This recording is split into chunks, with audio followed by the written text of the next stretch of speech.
Hey everybody, welcome back to Author Eke. For y'all that don't know Eric Bishop, which I think everybody knows Eric Bishop, I'll tell you, he's been uh, just a plethora and a wealth of knowledge helping me get my book out. And I know he does this for other authors, and that's what's great about the author community. So I want to welcome him on Author Eke and talk about his new book that's coming out. That's pretty darn cool. It's got some great action to it and you'll get hooked on it the first sentence. So, Eric, take it away. Travis, thank you. Thank you for the kind words. It's one of the blessings of being able to write books is being able to write and meet other authors and just sharing the experience. I was just talking about it with someone recently of before I got into writing or really took it serious, I figured it would kind of almost be a competition because I was used to the business world. And it was so refreshing to come into it and realize that, you know what, authors aren't your competition. They're your friends and they're going to cheer you on and they want to see you be successful. You know, the rising tide does lift everyone up, you know, it really helps. So, yeah, that's what I found interesting too is, I mean, I was come from the corporate world, right? And everybody wants everybody else's job, you know, they want the kudos. But what I've found the last couple of years, really last year and a half, because I was worried about that too. And I wrote my first book. I didn't want anybody to read it before it came out. Well, that's absolutely stupid.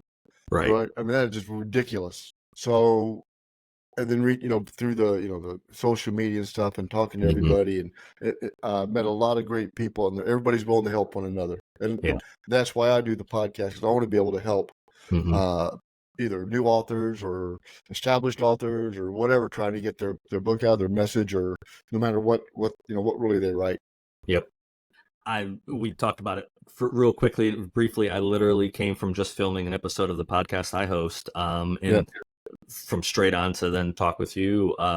That medium allows me to stay connected and to have on some of my not even favorite authors, just to have on authors that I might not even know. The gentleman I interviewed tonight, I've interacted with online, but I never met him. So, you know, we got to spend an hour just kind of talking about what got us into this and what we enjoy and what we've learned. And it's an amazing community of people.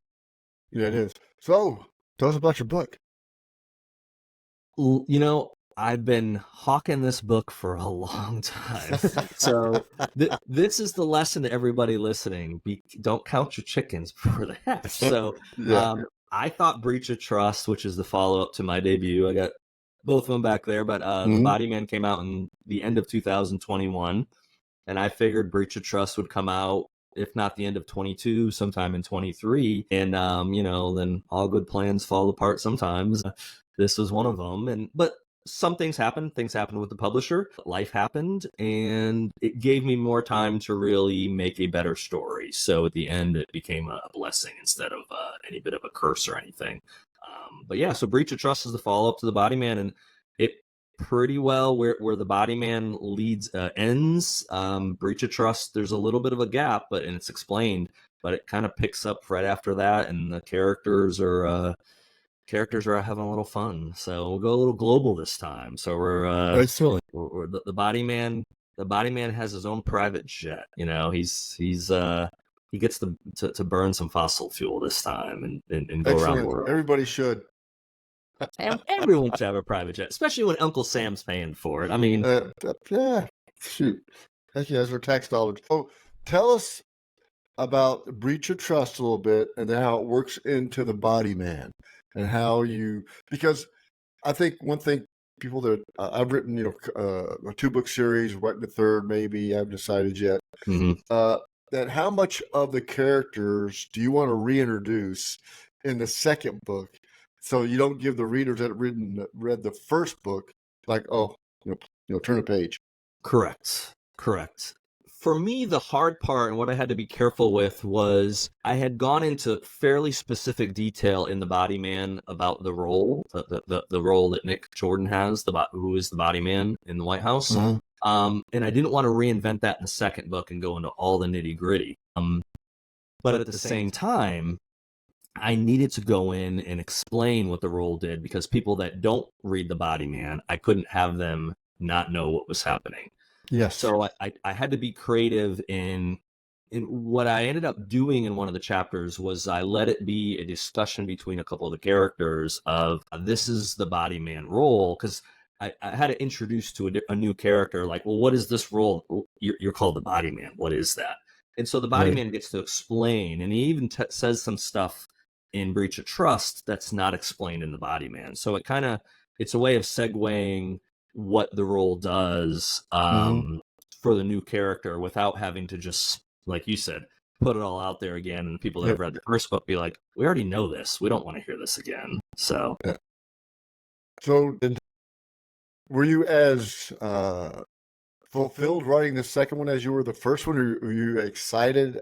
Because it took what, 3 years, almost 4 years, and when you thought it would be like boom the next year or so. So yeah. how'd that affect you writing it just that length of time? Well, what ended up happening with it was that's not all I did for those 3 or 4 years. Right. So what was You did interesting was, Ransom Daughter, which is a very good novella. yeah, no, Ransom Daughter, and that Ransom Daughter was actually something I wrote years ago. So I redid it over the course Uh-huh. of about a year, a little over a year and a half ago. I started Mm. diving into it, and I spent a couple months kind of changing things, adding more layers to the Sure. characters, kind of changing the action around a little bit. So I did writing in that, but a lot of what I did was just reimagining what I had written. Mm. I remember 6 years ago, maybe it was a long time ago. I also, though, in between The Body Man coming out and Breach of Trust coming out, I started, my God, 3 other books. I don't know. 2 are pretty far along and one's not far along. But I Every started author has writing. a folder in their computer called books, and there are probably 10 ideas in there, and some will be amalgamated into one. Yes, these 3 though will be most certainly standalone. I have a character in the Body Man called Mercy de Ata. So she is an assassin. I got such positive feedback from that character that not only has she got a role in Breach of Trust, she's going to have her own book. And so I started writing that one about 2 years ago. Mm-hmm. It was after Breach of Trust was done, or done for the most part, and I started writing her story. But then another thing popped up, and I put her aside to then get back to Breach of Trust and work on the publishing and Ransom Daughter. And so the unfortunate thing is I found is I've got like 3 or 4 projects going now, and I'm even doing something else different that I can't talk about yet that I Yeah. was working on yesterday that's totally unrelated to anything I've ever written before. So yeah, it's kind of an interesting position. And years ago, that would have made me nervous. Oh my goodness, Mm-hmm. you're spreading yourself too thin, or you're doing something. But I feel comfortable with it now, and Yeah. I think I've learned enough because I've completed 6 novels now, like full on 100,000 word complete novels. I've completed 6. Besides all the other stuff I wrote years ago that I never completed. Plus, I've done 2 novellas. Plus, I have 3 books that are pretty well along. So I'm in that neighborhood of getting close to probably definitely over 1 million words written. So Mm-hmm. I'm able to kind of like parse myself out and go, okay, this weekend you're working on this particular project. Okay, next month you're going to get back to this other project, and kind of because you got Right. some ideas for that. What I just want to make sure I do is I finish these things. That's the only, and Yeah. I feel I can do that. That's not bothering me that I'm not going to do it. But that's the goal is, okay, you start these projects, you better finish them. But right now, yeah, there's a few eggs in the air and I need to catch them. Yeah, I did the same thing when I was writing my third in this team, Texture Canisters. I stopped and wrote one of 4. Yeah. 50,000 words in, stopped dead, and wrote it. Yep. And I have some ideas that I'm noodling because I like the historical or the fictional historical books. Yeah. So I think that's probably what I'm going to continue to write on. So, but you self-publish, and I published one of 4 with your help and the guidance, what to do and how to do it. But you do self-publishing. How do you find that? I find it very rewarding, to be honest with you. Yeah, I do. It's a lot of work. So I Yes. originally, when I first started writing in 2014, my goal was to not self-publish. And it wasn't that I thought it was a lesser form of publishing, but I assumed, rightfully so at that point, I bet you it's a lot of work. Ding, ding, ding. Yeah, It is a lot of it work. is. It's a Um, lot of work. And so when The Body Man got picked up, it got picked up by a small publisher. I actually had a 3-book deal with them, and the dirty secret to the industry, even, a small publisher is different from a bigger publisher, yes, but the dirty secret is, if you get a publisher, it doesn't mean you just sit there and write and you don't do anything else. No, you're still expected, like social media wise, it doesn't matter whether you self-publish, small publish, big publisher, you're probably going to end up doing around the same social media work. It might be more for a self-published, yes, but I have so many other things I'm working on that probably my social media doesn't increase because I'm self-published. It actually hasn't increased from self-publishing versus being with a small publisher. I don't do any. If anything, I might do less social media now. I'm very direct with it now. Okay, go in. I have a few minutes. Pop this in. I don't see a lot of people's posts anymore, because years ago I would get out there and post for my book, for The Body Man being out, and then I'd look at everyone else's stuff. Now I'm fortunate that you show up on my feed, so I get to see a lot of 104. But now it's a little bit more hit or miss on seeing people's posts, because I have to just be laser direct with what I'm doing, because I have so much other stuff to do. But for me, to answer your question, for me, the self-publishing kind of happened almost. I mean, it was a choice I made, but the publisher and I ended up parting ways, and they went out of business. So then I kind of had, okay, The Body Man rights came back to me. Well, I have a book that sold really well. It was commercially successful, but it was successful enough to then go try to get another publisher to put it out. And I don't think my understanding of the industry is no, probably didn't sell that many enough copies for that. So what am I going to do with that book? I like that book. Well, then I'll have to put it out myself. Well, if I'm going to put that out, and I had already planned on, because when the publisher and I had parted ways, they were going to keep putting out The Body Man, and I was going to have the rights back for Breach of Trust and anything else.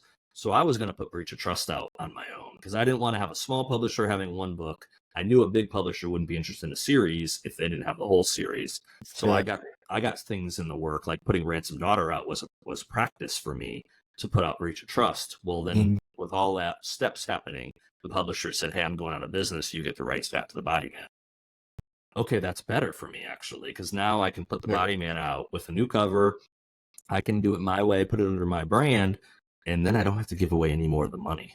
I don't have to be getting the small part of the percentage here. I'll get whatever The Body Man sells. And of course, the other thing too that people have to keep in mind is, if you go down the right, which if you go down the road of self-publishing, and if you do it the right way, you have to pay for an editor, you have to pay for a cover guy. So you're putting money into it in the hope that it's going to sell enough to get your money back, and then hopefully more so. But the beauty is you don't have to share that, besides with the government, and they'll take a lot of it out of your pocket, because they're crooks. So what I found too is, because of the technology, people don't know if it's from a top 5, big 5, or independent. If you do it, take your time and do it right. And what I really like is, so I call myself a book pimp. I pimp my books. I mean, heavily. You do a good job of it too. You have to. But I like it. I did a book signing at a bookstore here in Dallas on Monday, and she says, normally we don't let independent authors, come in. I was like, but she goes, yours doesn't look independent. And it's professional. And I've written a couple other books and everything, but so I do like that. Just getting it into, I got it into one Barnes and Noble here in town. Yeah, just because you have to be diligent. I think you have to be diligent. As an author, you need to be able to say, okay, when to back off, and when to go full throttle, and hook them. Different medias, and do you do, you got soft cover, hard cover. You got ebook. Do you go audio book? Do you go only Amazon, or you have to really go with Ingram, Spark, or somebody like that to be able to libraries to buy it, to bookstores to buy it, everything. You've got to use those other distribution outlets.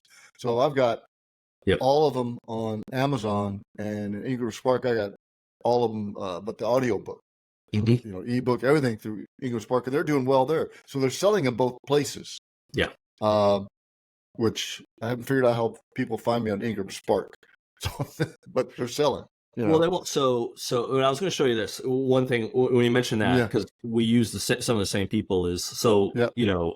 I don't even have the original copy from the publisher. It's somewhere down the shelf somewhere. But a lot of times you'll see people self-publish and it looks self-published, but when you get a guy to do it, you brand, you get logos. Yes. You make sure your logos are put on there. You get author photos. You get if you do it the UPC right code, way, everything. and of course, the most important thing is the pages. What's inside has to be a quality story. But you can really sell yourself short if you write a good quality story and then you go to Canva and you create your own cover, or you do your own, you design, and I know some people that do it successfully, but if you try to format the book in Microsoft Word, man, you can buy some software out there that will format it perfectly for you. Vellum or Atticus. I use Vellum, and it took me a 30-minute video to figure it out, and hit or misses. And I like the self-publishing because then I can make changes to the book up until I think 5 days before it goes live or something. Yes. Ridiculous. Right. Correct. Yes. And so I like that. That was pretty cool. And then I went through an audio company that Audio Sorcerer that I had interviewed her for the podcast. Mm-hmm. I said, well, I know somebody, so let me reach out to her. And she got, a Christian guy, real, very, very, good folks to do. So for folks that say, if you want to self-publish, you reach out to me. I'm sure you reach out to Eric, but we're more than happy to help, because it does, you can do it, and it looks as professional as everybody else's book. 100%. So I actually is talking about the time frame is for Amazon, it's 3 days. You have to have the files submitted for 3 days. That's crazy. I've had some professional reviews done, and the reviews came in this last week that are really good reviews of the book. But a couple weeks ago, I was like, I'm not going through it again one more time. So my next door neighbor used to work for an attorney, and she's really good at finding typos. So I gave her a copy about a week and a half ago, and I said, hey, if you get a chance, if you find any problems, just let me know. Here's the drop dead date. I need to know by this date if you found anything, but that gives me enough time to go in, edit the master file, upload it back to Amazon and Ingram Spark, and I'm golden, actually. So, but yeah, if you're going to do it, that's the one thing I tell people. If you're going to do it, if you're going to go down the self-publishing route, do it right. And I do know, and this is someone that was living this, I couldn't have done this right 7 or 8 years ago because I didn't have the resources. I didn't have the knowledge of who to go to. I didn't have the money to spend on an editor and all that. So I'm fortunate now that I'm able to put that out ahead of time with the goal of getting it back, obviously, because it is a business. But you got to do it the right way if you want to be taken seriously. But first of all, you have to write a good story. That trumps everything else. Write a good story. And if you got that good story in and you don't, and I mean, I have one project that I'm about a third done with that I put aside for about a year now, and I'll probably still keep aside for another year that I'm going to dive into. And if I finish that book the way I plan to, and what type of book it is, I think it's going to be a big deal. And I think I would sell myself short, at least if I didn't try to get it traditionally published. So I probably will go down that traditional publishing route again, but I've done it before. And it takes so long, and the rejection doesn't bother me as much because it's going to happen, but it's such a long process, and it still might not work out. So you have to decide, is that a path I want to follow? And for that book and for what I want to do with some other stuff, I have some goals of I want to be able to walk in an airport and sign my books. Well, that's not going to happen with my Bruno Media publishing company. I might be able to get a few airports to carry some books for me, but I'm not going to be at the standard, bookshelves on all the major airports. Well, I want that one day. Well, to do that, I'm going to have to write a good enough book that the publishing industry says we want to pick it up. So again, goals. So you stick with your goals. So tell us about Breach of Trust. So you wrote a good story. Very good story. So in the Body Man, and we're not giving away too much, but in the Body Man, the character of the Body Man, the role within the White House, and his job is to protect the office of the president. So the Body Man's role is not, even though they come from the world of the Secret Service, they're not tasked with protecting the president. They're tasked with protecting the reputation and the office that the president upholds, basically, not the physical office, but the what is the president of the United States? Yes. It's a pretty solid role for the world, really. Still, it might not always be that way, but it still is the persona of the office of the president. Exactly. So in the first book, the whole concept behind the body man, the first novel, is the role of the body man. The person gets abducted. And so the book is revealing who this person is, why they took him. Well, the group that kidnapped him in the first book is called the Sanctum. And in the second book, what you find out is that the Sanctum is actually a crime syndicate that comes out of Russia. It's closely tied to the president of Russia. So it has a lot of power behind it. It has some parts. So the president, the new president in Breach of Trust, makes it his mission to take down the Sanctum, because what they're doing around the world needs to stop. So he actually starts this group called Operation Red Star, and they're tasked with eliminating the Sanctum, any means necessary. And so the Body Man is actually put on this task force, which is why the Body Man starts traveling around the world, because they start trying to track down members of the Sanctum. Doesn't all go to plan. And what you end up happening is they're trying to take care of the Sanctum, trying to eliminate it. At the same time, because of the events that happen in the Body Man, people within Washington start learning about this role. And there's some people that don't like the fact that you have an unelected person with an office right down from the Oval Office, right near the circle of power. And that person has influence over the president, and nobody knows who they are. So there's a senator in particular that decides, I'm going to eliminate this role. And to eliminate the role, you have to eliminate the Body Man. And to eliminate the Body Man, this particular senator has to go into bed with the Sanctum, who the president's trying to take down. So there's a lot of cat and mouse. There's a lot of stuff happening in this book, a lot of intrigue, a lot of action. And I think it's a very rewarding ending as well. I've gotten a lot of compliments. And if that's not all good enough, I kill one of our mutual friends in the story in an epic way. So you find that hard when you kill off a character? It's like, am I going to do it or not do it? I mean, not killing Ama Adair. I had an immense amount of pleasure killing Ama. He had a number on him from the page, from the first letter of his name, the first time he typed it. No, he was a marked man. Marked woman. Ama's marked woman. Marked woman. Ah, marked woman. So the story behind that was I ran probably too many contests, so I ended up having about 5 kind of high profile cameo roles, and some of them are mentioned just briefly, but like 5 people within the online world won a cameo. Well, one of the cameos was going to be an epic death at the end of the book. This is something in Ama won the contest, and I said to Ama, she's a former Navy officer, I said, you're going to cry in your death scene. And she's like, I don't cry. Well, I have read that book now multiple times, and I just finished her scene. I even read her scene a couple of weeks ago, and I teared up. I really think I knocked it out of the park. And so I worked a deal with Ama. Now that I have my own podcast, I was like, hey, because she's like, I need to read it somehow for you, but we don't live near each other. She's out towards Fort Campbell. She's out in Tennessee, basically, Kentucky border, and I'm out here in the Carolinas. What's that? Clarksville. Yeah, she's in Clarksville. Yes. And I reached out to her a couple months ago, and I said, hey, what if I send you a copy of the book minus your death scene?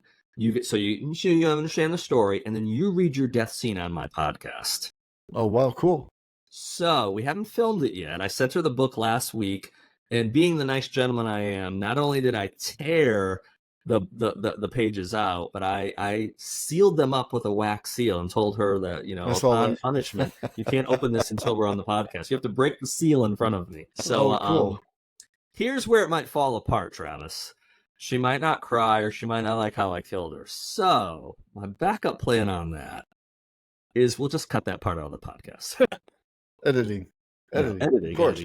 A couple people that have read the book early, actually, that's the one scene that they've been like, man, that was brutal, that was powerful, and you nailed it. So I'm like, well, good. So it's not just me who thinks it was a good scene. So we'll see if Ama likes it. I don't know. We haven't decided when we're going to film it. I don't want that to come out until the book's been out for a few months anyways, because it does give away a pretty significant leak on what happens in the story. So But stuff like And that is Eric does fun. have a cameo in one of four, as a matter of fact.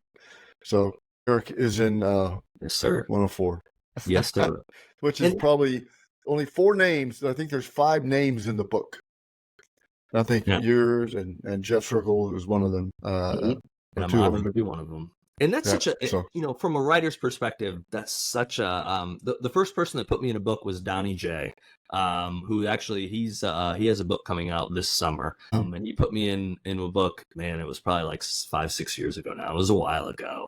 And man, it was just one name. He used my name as an alias when his character was checking into a hotel. But as a reader, as a fan of books, to flip through a page and see your name mentioned, it's pretty cool.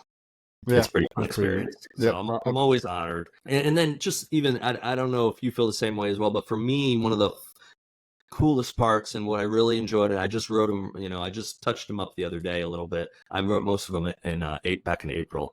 But getting to write your acknowledgments. That's almost my most fun part of the book because, as you mentioned, as you were generous enough to, talk about how I've been able to help you, and that's an honor for me. The acknowledgments is the time we get to tell people thanks, or for me at least, I get to tell people thanks because this is not, the story's my idea. 99.9% of the writing's my stuff, besides the edits that happen or whatever, or someone gives me some ideas or whatever. But there's a lot of people that help. There's a lot of people that offer support and that have shown me what to do and what not to do. That, man, that's the time in that book where I get to basically tell people thank you. And I love, and that's one of the first things, like when I get someone's book, that's normally the first thing I read. Is not the first page. I go read their acknowledgments. And I don't judge anyone for not having big acknowledgments, nothing like that. Yeah. But I get excited when someone has a page of acknowledgments and they're thanking a bunch of people. I don't know who any of those people are, but I'm like, I guarantee you that person's excited to see their name in that book, though. Yeah. Yeah, I had a PhD from SMU historically read my book. He was my go-to. Like, oh no, that's not right. That's not, yeah. Oh, okay, yeah. All right, I'll take your word for it. You got a PhD. Yep. In history. Yep. And presidential studies and stuff. So you got Breach of Trust coming out on the 18th of June. June 18th it comes out, yes. June 18th, right around the corner. And then you're writing another one. Well, you write however many you're writing a lot of them. Too many. You got any like marketing things you're doing around it that people might know where you might be at signing or anything, or have you worked that out at all? I haven't worked out it. No, I'm going to probably I'll do an event here local in the Carolinas, maybe one or two. I will probably do an event up in Virginia in the Richmond area. I have connections up there. Yep. I might venture down to Georgia for an event as well in the Atlanta area. I have someone out in California that's been begging me to come out for a while, but I don't think I'm there yet. I want to go out and do an event out there, but I don't want to fly across the country for 5 people. So I need to be a little more. Because when you're self-published, that's your money. When you fly out, that's your money you're using for those tickets. Travis, I have Elon Musk bankrolling me, baby. I fly G650 everywhere, everywhere. Nice. Right? No, it's well, even like we've talked offline about it. Even when you decide to go down the direction of like ads and advertising and all that, when you're the publisher, when it's your business, you really got to think long and hard, because I have too many stories of talking to authors of people that have self-published and they've brought on a marketing firm, or they've paid for an ad in a periodical and they've spent $700-800 and they've seen no change in their daily sales. And it's just like, you have to be really careful how you spend your money. Yes. Absolutely. As we talked about it before, every book is a business, and every business has to have a business plan. Yep. And you have to have a marketing plan. You have to have your money you're going to allocate toward it, and you got to be able to revise that plan. Who are you going to reach out to? How are you going to market? How are you going to target? That's critical for any book. It's just, and I was naive. My first 2 books, I didn't know. So I know now, right? School of Hard Knocks. That you market it before you launch, right? Before you launch, you market it. You market after, and continually, right? And however that is it through reviews? Is it through reviews on Amazon or Goodreads or whatever, ARC reviews? It all adds up. It's a very much like a snowball. Yeah. and it has to build that momentum. Or if the great book to read is good to great, right? That is a Yep. great book to read from any kind of business aspect of it, and then learn from that on how to get that pendulum swinging. Yep. Absolutely. Special emotion just. One thing that happened, and we're filming this in early June, so we'll see how it plays out. But by the time this will air, hopefully before the end of June. So Amazon chose The Body Man for its Kindle deals. So during the month of June, the ebook for and they set the price, so I had no say in it. So for the month of June, The Body Man's only $2.99 for the ebook. Nice. And that should, honestly, from a marketing standpoint, well, hopefully that will help people that haven't read it get it, and then, well, what do you know? Breach of Trust comes out on June 18th, and they can then go to that. So really to answer your question too, so there's 3 projects in the hopper, but besides those 3, the other partition in my brain is I do have a book coming out at the end of the year that follows the Omega Group. So it's not a direct follow-up to Ransom Daughter, but it is involved the team, the Omega Group team, and Troy Evans. So it's kind of their next mission. But instead of being a novella, this is a full-length novel. What I will say for your listeners is the title has been chosen. I'm going to get a cover guide going on it the next couple of weeks. So we'll do a launch probably in early July for pre-orders and all that. But the quick version on that, though, is there's 2 nuclear weapons that are missing. And we know they're missing because we gave them nuclear weapons back in the 80s, which was kind of a mistake. So the Omega Group is sent in to retrieve those weapons, and there's a little bit more going on than what we think is going on. So, that novel will come out at the end of the year, and then I'm planning for 2 more novels next year. The first one will come out next summer of 2025. That one follows my female assassin, Merci, from The Body Man. She is tasked with killing the husband of a Supreme Court justice in order to force a Supreme Court decision the way her employer wants it to go. You can't trust anybody. You can't trust anyone, I tell you. So that's a fun one. And then at the end of the year, I'm gonna try to double up again next year. The end of the year, I'm gonna do it's a novel that's done, but it needs some work to it. I haven't revisited it in a little while, but it's Troy Evans' backstory of how Troy, the character for Troy, who is a Green Beret, he's in the military in the Omega Group. He actually, when he first started getting going, he wanted to follow his dad and be an FBI agent. He wanted to work for the FBI, and then 9/11 happened, and that altered his whole life. And the events of 9/11, which tie into his life, changed his path. And so I want to get his. It's a story I wrote a while ago, and it's always been near to my heart. And I know a lot more about writing now that I can kind of fix some of my mistakes I made then. So probably early next year, I'll be back diving into getting that one polished and have that come out. So hopefully, if everything goes well, 2024 and 2025, we'll see 2 books this year and 2 books next year. And then all the other stuff, I gotta bust my butt, man. Yep. I think I'm gonna have another one next year. I do. Historical fiction. I have an idea that is like way out there.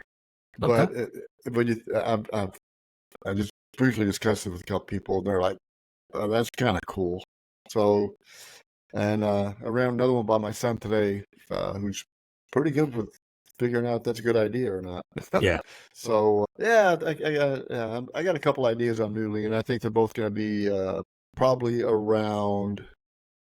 What I want to do is I want to write a historical fiction. I already did World War I. I want to do World War II. I want to do Korea, and I want to do Vietnam, and then with the Gulf War, and then the Desert Shield and all this other stuff. So yeah, I think I want to write one for every awesome. Conflict we've been in.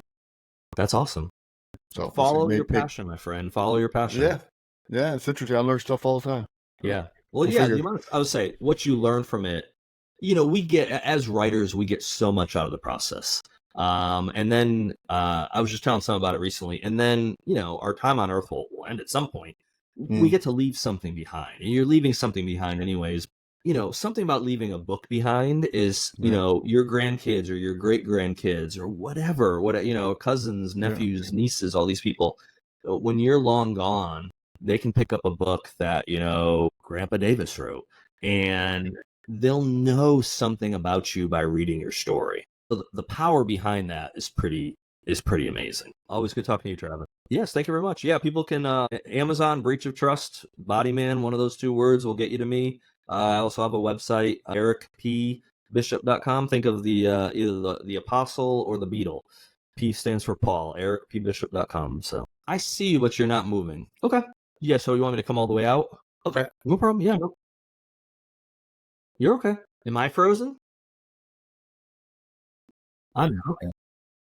I mean, I'll stay until you feel comfortable. It's not a big deal. Okay, you're fine. Technology. Yeah, thank you. My pre-orders are solid. I have more pre-orders than I had for the Body Man, which is good. So that's a good indication. Yeah, hopefully I'll keep hustling. That's all I know how to do in this business. That's all you can do, absolutely. Yeah, historic fiction. Yeah, yeah.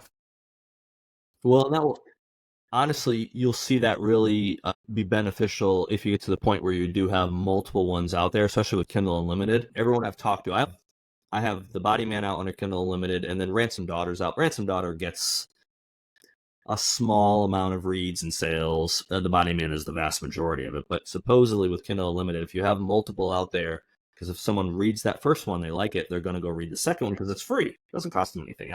They already paid their monthly fee. So that's where, from an author, you start like doubling up your Kindle Unlimited revenue, or tripling it, or whatever. The more books you have out on it. So it's been a good program for me. Okay. It says 99% uploaded, but it has said that for the last couple of minutes we've been talking. Do you normally have to just leave to make it stop doing it, or the arrow just moved? The 99% arrow, the thing just, maybe it's been moving. Do you have my cell phone? Let me see. Okay. All right. You back? You hear me? I can hear you. Yeah, I can't see you, but I can hear you. Yep. Yeah, it doesn't have my there we go. There you go. Now you're back. Okay. All right. We're just going to take up where everybody can get you. It's recording right now, too, so go ahead. Okay. Yeah, so if you go to Amazon and you type in The Body Man or type in Breach of Trust, that'll get you to me. And also, if you go to my website, ericpbishop.com, that P is my middle initials, the word Paul. So whether it's the apostle or the beetle, whatever you're a fan of, Eric P. Bishop will get you to links to see what's out there. All right, well, best of luck. It's a great book, folks. And before you get it, read The Body Man. Yeah. That way you can come up to speed a little bit. Looking forward to it. Eric, thank you very much. And make sure you read 1 of 4 as well. So let's spread the love. Let's get both of us to be. You be ready for that one. That's going to touch you. That'll get to your core. Absolutely will. I enjoyed reading it myself. So thank you. Thank you, Travis. Right, have a great trip too coming up.